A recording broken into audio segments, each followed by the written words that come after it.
चलिए question number 1 हमारा हो गया है। क्वेश्चन नंबर 2, इसमें चित्र बना हुआ है, इसको समझना है कि आकृति इसमें त्रिभुज एबीसी की भुजाएं, एबीसी एक त्रिभुज है और इसकी भुजा एबी को और एसी को दोनों को जो है बिंदु पी तक और क्यू तक जो है क्या कर दिया गया है, बढ़ा दिया गया है।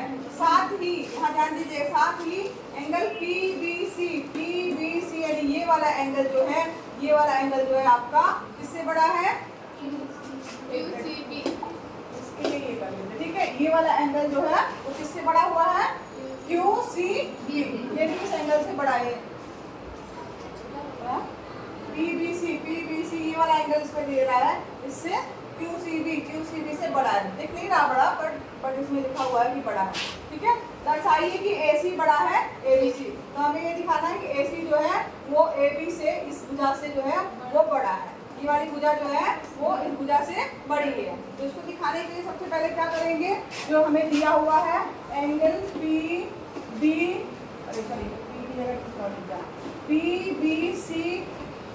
से बड़ा है एंगल QC, ये दिया हुआ है, ठीक है। जो चीजें दी हुई है पहले आप लिख लीजिएगा कि इसको ये किया, बढ़ाया और ये दिया हुआ ये।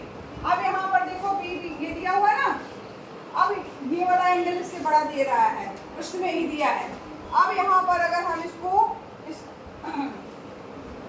इसने माइनस का चिन्ह लगा दें, ये बताइए 6 बड़ा है 5 से, ठीक है।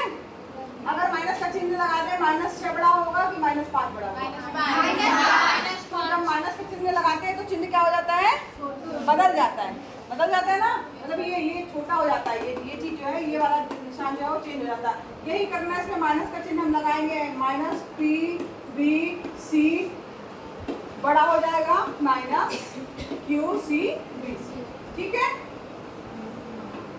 एंगल दिया हुआ है। अब 180 कर दीजिए, 180 में से घटा दीजिए, -PBC बड़ा हो जाएगा 180 QCB।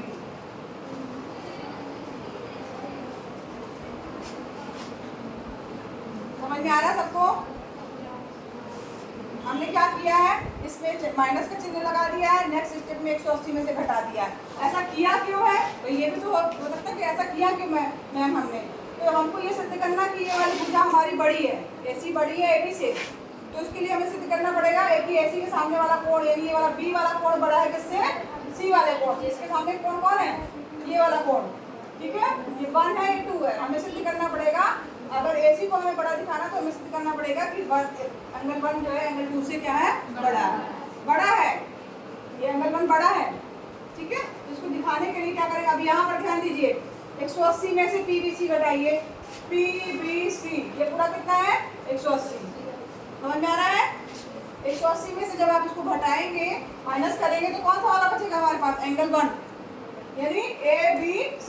इसी के आगे लिखिएगा, क्या यहाँ लिखिएगा, एंगल ABC बड़ा है किससे, 180 में से इसको घटाइए, इस वाले को घटाएंगे तो कौन सा एंगल बचेगा, एंगल नंबर 2 यानी एंगल ACB। समझ में आ रहा सबको, नहीं आया? हमें देखिए इस क्वेश्चन समझिए, AC बड़ा है दिखाना है AB से, यानी AC यानी ये वाली भुजा दिखानी है किससे, AB से बड़ी है, ठीक। अब बड़ी हमने, हमारे पास इस चैप्टर में हमने क्या प्रमेय पढ़ी है कि बड़ी भुजा के सामने का कोण बड़ा होता है, यही पढ़ा ना। तो इसको दिखाने के लिए हमें ये दिखाना होगा कि ये वाला कोण जो है वो इस वाले कोण से बड़ा है, समझ में आ रहा है, ठीक। अब इसको कैसे दिखा सकते हैं, जबकि हमारे पास दिया है कि ये वाला कोण जो है इस वाले कोण से, दिया हमारे पास में क्या है, जो चीज दी उसी को लेके चलेंगे ना। तो ये चीज दिया हुआ है, ये वाला कोण जो है ये इस वाले कोण से बड़ा है, ये कोण बड़ा दिखा रहा है, ठीक। अब इसमें क्या किया गया, हमने सेम उसी को लिया है, उसको 180 में से उसको माइनस कर दिया है। यहाँ चिन्ह पलट जाएगा क्योंकि हमने चिन्ह क्या लगाया था, माइनस लगाया, तो ये बड़े और छोटे का चिन्ह जो है वो चेंज हो जाता है। अभी हमने उसको समझा भी क्यों चेंज हो जाता है, ठीक है। तो हमने क्या किया, माइनस चिन्ह लगा दिया, फिर क्या किया, 180 प्लस कर दिया, इधर भी प्लस कर दिया, इधर भी। एक जैसी चीज़ों को हम दोनों तरफ कर सकते हैं, ठीक है। तो यहाँ पर हमने क्या किया, 180 प्लस किया, इधर पे भी क्या किया, 180 प्लस किया। अब 180 प्लस करने के बाद ये क्या बन गया, 180 माइनस PBC। अब 180 ये पूरा कोण कितना है, इसमें से हम PBC घटाएंगे तो ये वाला कोण घटा देंगे, कितना बचेगा ABC। यही हमने लिखा है ABC। फिर उसी तरीके से 180 माइनस QCB, 180 ये पूरा कोण कितना है 180। इसमें से हम QCB घटाएंगे तो कौन सा कोण बचेगा ACP। समझ में आया? तो अब यहाँ पे क्या दिखा रहा है कि ABC यानी एंगल 1 जो है एंगल 2 से, ये मैंने 1 और 2 लिख दिया है, आप चाहे तो लिख सकते हैं, नहीं तो आप डायरेक्ट ABC बड़ा है ACB से। अब यानी 1 एंगल दिखा रहा हमें, यानी ये वाला कोण दिखा रहा है क्या है बड़ा, बड़ा दिखा रहा है किससे, इससे, तो बड़े कोण के सामने की भुजा बड़ी होगी, तो यहाँ पर क्या लिख देंगे AC बड़ा है AB से। क्यों? यहाँ पे कारण लिख दीजिएगा, बड़े कोण के सामने की भुजा, बड़े कोण के सम्मुख की सम्मुख भुजा के सामने की भुजा, सामने की भुजा बड़ी होती है, बड़ी होती है। समझ में आया सबको? आ गया? बताइए भैया आया? नोट कर लीजिए।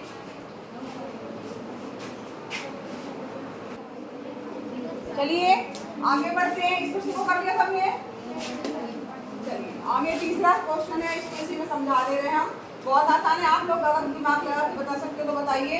दिया है एंगल B से बड़ा है एंगल A और एंगल C से बड़ा है एंगल D, तो दिखाना है कि AD जो है वो BC से बड़ा है। क्या दिख रहा है कि एंगल A बड़ा है एंगल B से, यहाँ A और B एंगल दिख रहे हैं? कोई बता सकते हैं इसको कैसे कर सकते हैं? आप बुक में तो है कुछ ना, बुक लेके आया करो।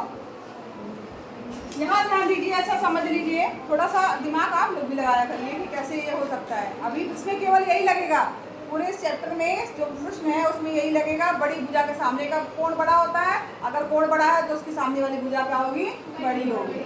ठीक, यहाँ ध्यान दीजिए, इसमें क्या दिया हुआ है, इसमें दिया हुआ है क्या, ये इसी को अगर हम इस तरीके से लिख सकते हैं, एंगल A बड़ा है एंगल B से। समझ में आ रहा है? अब ये A बड़ा है B से, ये वाला कोण जो है B से बड़ा है, तो इसके सामने की भुजा क्या कराएगी बड़ी कराएगी ना, तो यानी OB बड़ी है किससे OA से। समझ में आ रहा है? ये वाली भुजा बड़ी है किससे, इसके सामने की भुजा क्या है OA, इससे। पहला हमारा समीकरण हो गया। दूसरा क्या चीज दिया है, एंगल D बड़ा है एंगल C से, ये इसमें छोटे के निशान को पलट दिया मैंने, D बड़ा है C से, ठीक है, पलटा है, ये इस कोण को क्या कर दिया हमने, ये बड़ा दिख रहा है ना, बहुत बड़ा है, D बड़ा है C से, एक दिया D बड़ा है C से। अब ये D बड़ा है, देखिए एंगल D कौन सा, ये वाला, ये बड़ा है इससे, तो इसके सामने की भुजा कौन सी है OC, OC बड़ा होगा किससे OD। दूसरा हो गया, दोनों को जोड़ दो, क्या जोड़ना है OB प्लस OC, बड़ा हो जाएगा किससे OA प्लस OD से। समझ में आ रहा है? इन दोनों को जोड़ने में क्या आएगा, OB प्लस OC क्या आ जाएगा PC, बताइए BC आएगा। इसको जोड़ा और इसको जोड़ा तो पूरी भुजा क्या हो गई BC, इसी तरह इसको जोड़ा और इसको जोड़ा तो पूरी भुजा क्या हो जाएगा AD, तो यानी BC बड़ा है AD से, यही तो पूछा गया है। इसी को इस तरीके से लिख दीजिए कि AD छोटा है BC से, यही सिद्ध करना था ना। आया समझ में?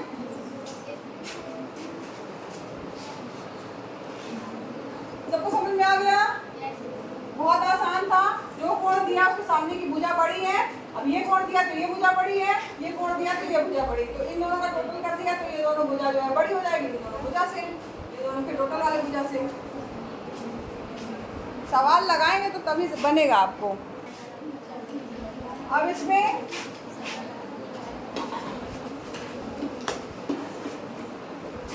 चौथा आपका होमवर्क है, पांचवा क्वेश्चन एक बार देखिए, छठवां भी आपका होमवर्क है, पांचवा एक बार समझ लीजिए क्या दिया गया है। PR यानी ये वाली भुजा दी गई है PQ से बड़ी है। समझ में आ रहा है क्या दिया गया है, क्या दिया गया है, PR बड़ा है PQ, यानी ये वाली भुजा दी गई है इससे बड़ी है, ठीक है। और कोण QPR पी आर यानी कि इस वाले कोण को जो है वो समद्विभाजित विभाजित करता है। कौन? पी एस जो है इसको समद्विभाजित करती है, मतलब ये वाला एंगल हमारे इसके बराबर है। ठीक है, मान लो ये एंगल 1 है, एंगल 2 है, यानी 1 और 2 क्या है? आपस में बराबर है। तो हमें सिद्ध करना है कि एंगल पी एस आर यानी ये वाला एंगल जो है वो पी एस क्यू यानी इस वाले एंगल से बड़ा है। ठीक, ये वाला एंगल इस वाले एंगल से बड़ा है। तो बता सकते हैं, कैसे कर सकते हैं?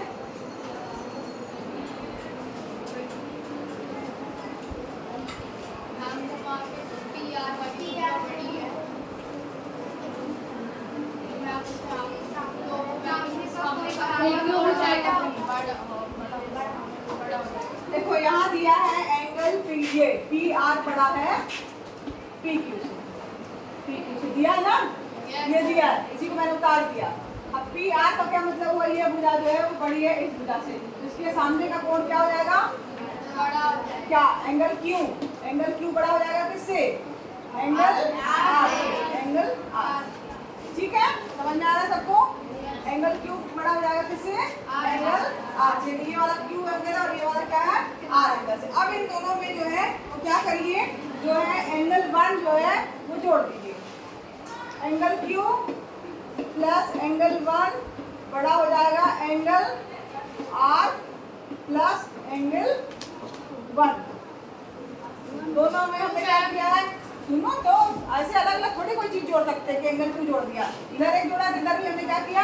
एंगल 1 ही जोड़ दिया, क्योंकि एंगल 1 और एंगल 2 क्या दिया है? एंगल 1 बराबर एंगल 2 दिया हुआ है, समझिए विभाजित करता है। तो यहाँ पर हम क्या कर देंगे? एंगल क्यू प्लस एंगल 1 बड़ा है एंगल आर प्लस एंगल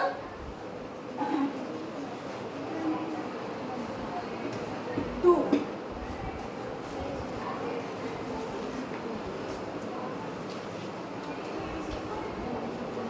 ठीक है, Q प्लस 1 बड़ा है एंगल R प्लस 2 से। अब यहाँ पर Q प्लस 1 क्या हो गया? Angle Q plus 1।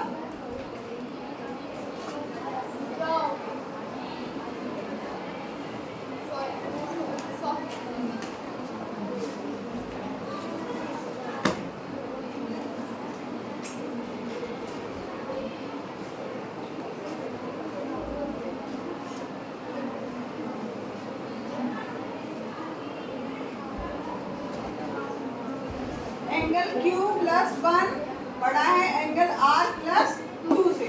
ठीक है, क्यों? क्योंकि एंगल 1 की जगह हमने क्या कर दिया? एंगल 2 कर दिया।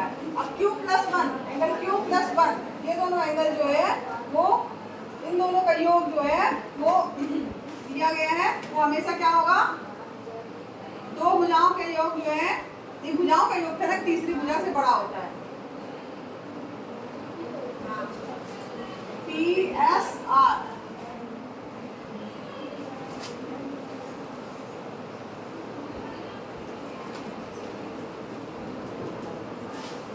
प्लस 1 कर दिया है। ये वाला एंगल जो है वो पी एस आर आ गया,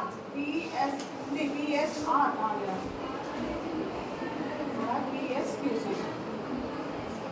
एस क्यू से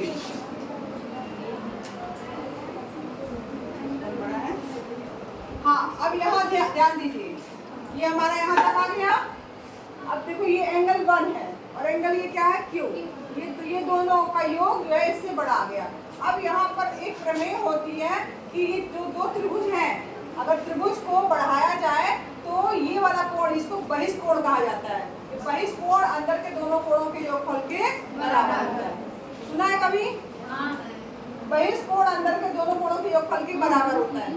पढ़ा है प्रमेय? इसी प्रमेय के अनुसार ये वाला कोण जो है वो इन दोनों कोणों के योगफल के बराबर होगा। यानी Q और 1 की जगह हम क्या लिख सकते हैं? Angle P S R.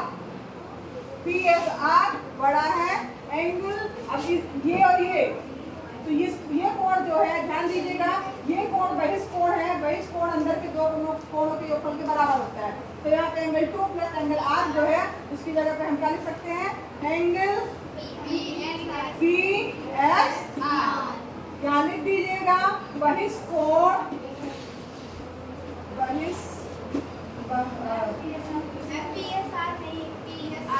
P S R